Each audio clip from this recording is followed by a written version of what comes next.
Alright, so we're going to get ready to put new spark plugs in this 86 already, 528E. This time we're going with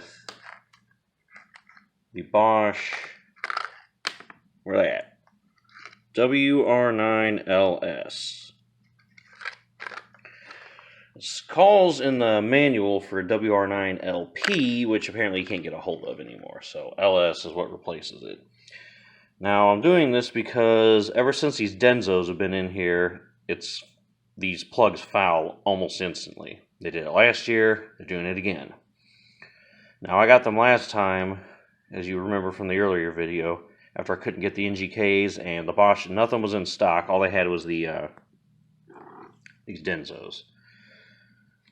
So I bit the bullet, ordered them, waited for them to come in, and you'll note right off the bat, there is a noticeable difference in size. The Bosch protrudes slightly further by maybe a couple of millimeters than the Denso. So, could be good. The other thing is the insulator and the electrode. We have more insulator coming out than we do with this guy. And this one seems to be shorter and fatter, whereas this one seems to be longer and thinner. So hopefully we don't have any more carbon fouling. Hopefully this solves the problem. And this thing should run like a champ. So let's go out and get her done. Alright, spark plugs are in. I apologize for this angle, but we're under the car now, under the transmission pan. So I was going to change the fluid in this thing and the filter. I ordered the filter yesterday, well 2 days ago, same time I ordered the spark plugs because they're not in stock. They couldn't, I don't know, the delivery allegedly came in, but they couldn't find it, so maybe it was still in the truck, blah blah blah. I was getting impatient. So it looks like an Allen key will open the drain plug, drain the fluid. So like I said, I was going to drain it and then undo the pan bolts and drain the fluid. However, I notice through some genius design, the dipstick tube goes into the pan. Right? So, it's probably not that difficult. It's probably just you loosen the collar and pull the dipstick tube off, but I really don't feel like doing all that. Plus, now that I don't have the filter or the pan gasket, this would only further delay me. So I think, as much as I don't want to do this, I'm just going to drain the fluid, and then I'm just going to fill up, put the plug back in and then fill it up with however much came out. So we're going to do a drain and fill and not a filter change, which is better than nothing, I guess, but ideally, under better circumstances, they'd have the damn part in stock. I could do what I need to do and then, have it all done in one day. But since they don't have my part, I can't do it in one day. And winter's coming, and I still have to work on mine. I have to do a whole suspension job on that. So we got to get this thing done for the owner so I can get to working on mine before it becomes 0 degrees out. So what we're going to do, spark plugs are done. Drain the oil.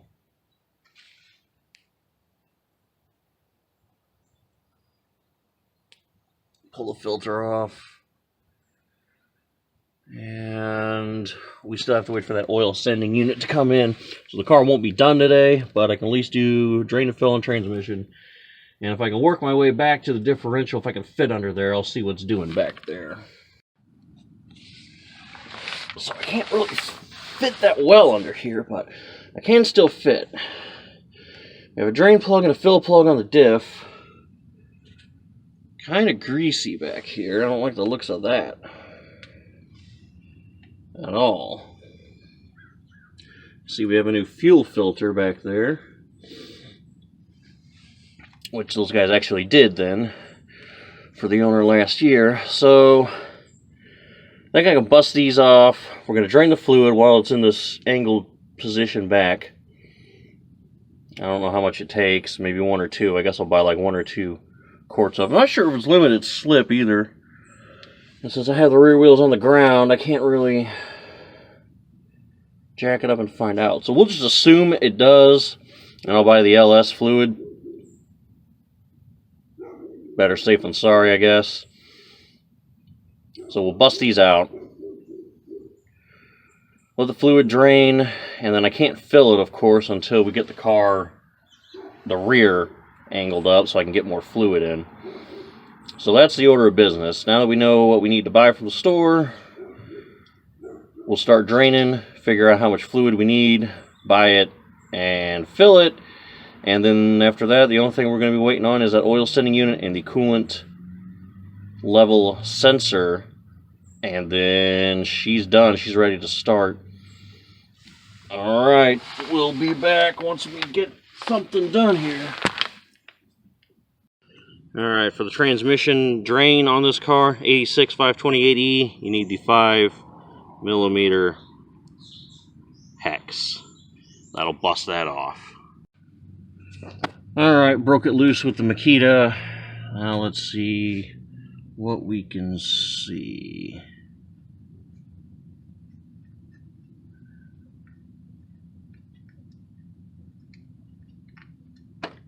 Nice and black, what a shock. Guess we'll smell it when we're done. See how much we collect. Actually not too bad, I guess. Can't really see my hand through it, but you can see it's kind of brownish red. Not black as the Ace, so. Alright, looks like for the differential, they're hex number 10s. That's what I got in this dude. Alright, I guess we're ready to rock.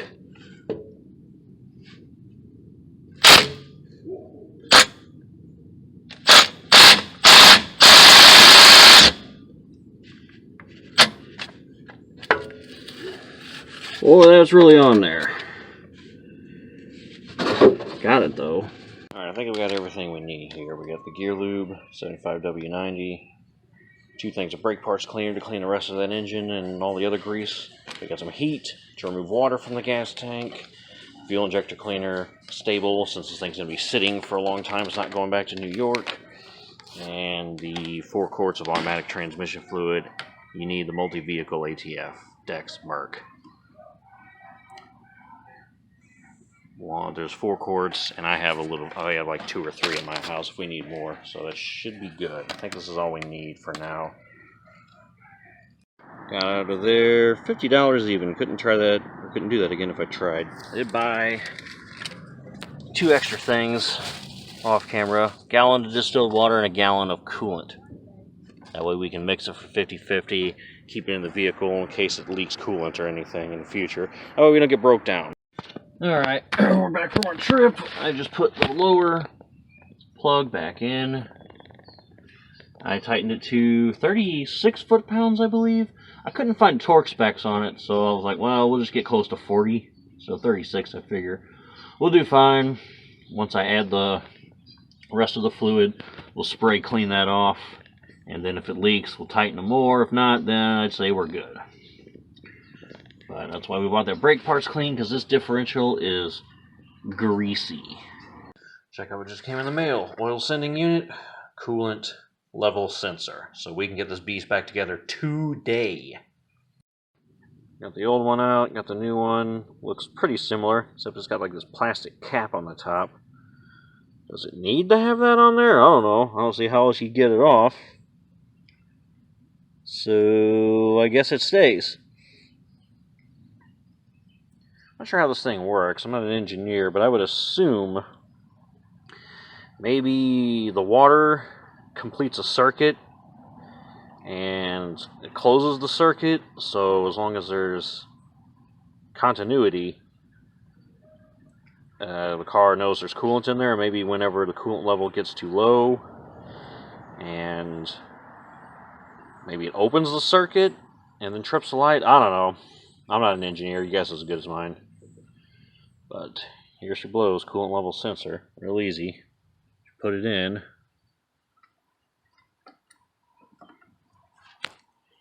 And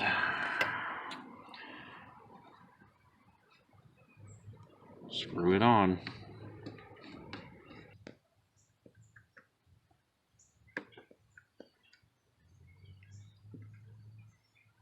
Should be good. 14 millimeter is the oil drain plug. And then we'll find out what the oil sending unit is in a minute. But first things first. Let's bust this loose, shall we?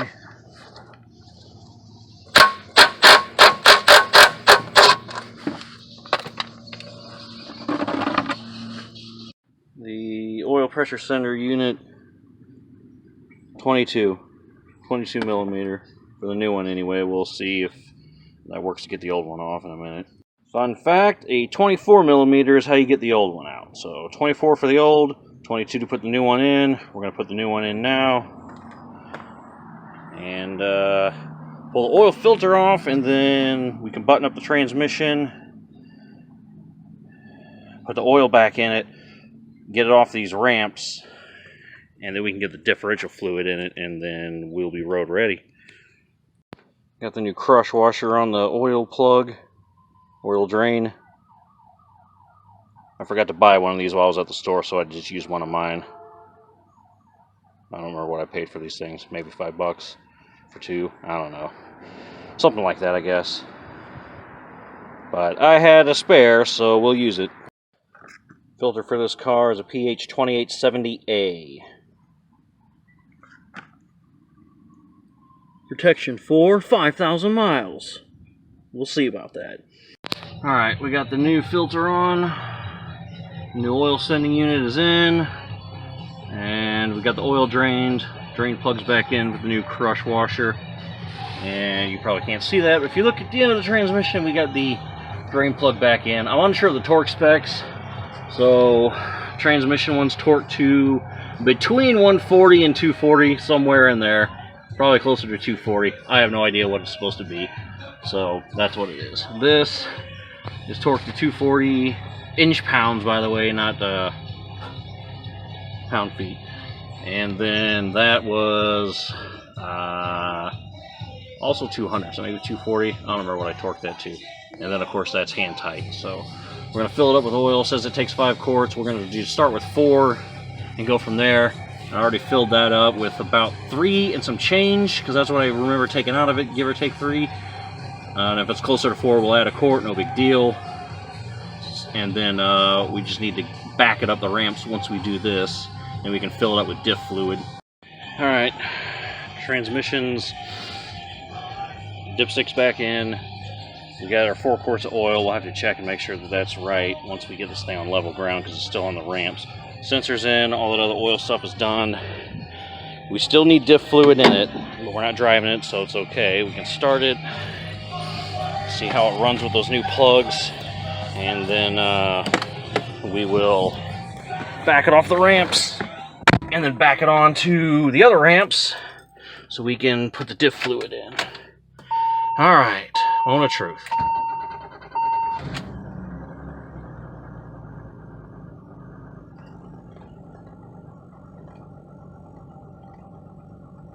Oh, it is running. Started up. So let's get this thing shifted through the gears.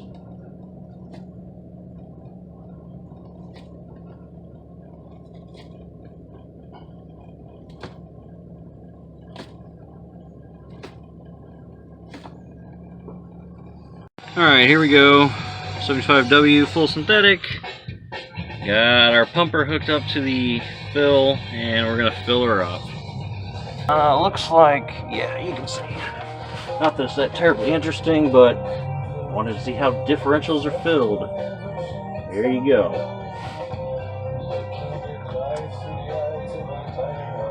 Pump it on in. Well, it's running, and as you can see, we fixed the coolant light. So now if that light ever comes on, we're out of coolant. And it runs like crap, and we need to reset the oil inspection light. So we'll do that in a minute. Bonus video, how to unfoul spark plugs Hollywood style. These 6 are already unfouled. Look how semi-clean they are, them electrodes. Oh yeah. Look much better than these guys. So you might be asking, geez, Hollywood, how did you go from this to that? Did you use carb cleaner? Brake parts clean? What'd you use? Well, here's how you clean these Hollywood style. After all, it is carbon fouling, right? So, here you go.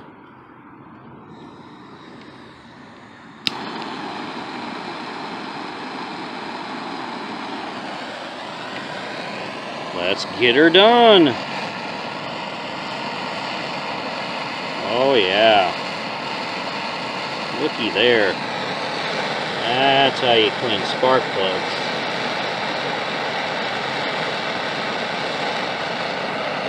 Until they are red hot.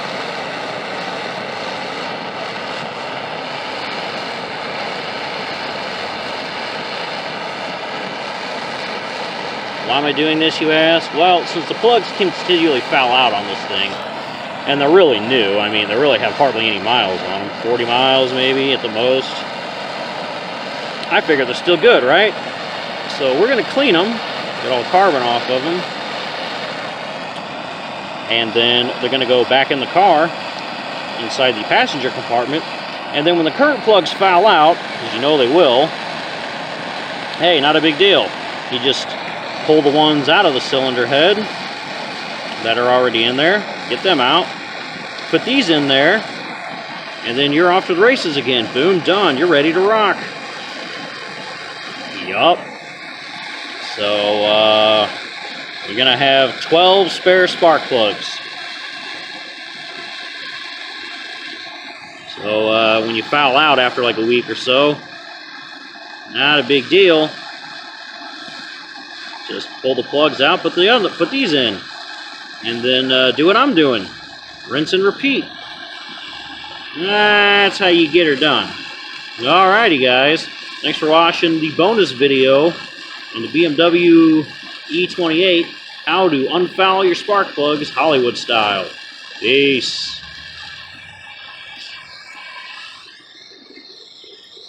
Alright. Under the beast. No leaks from the transmission. Perfectly clean. Because I forgot to film this earlier. And then we'll go around and check the front where the oil is. And if we see here,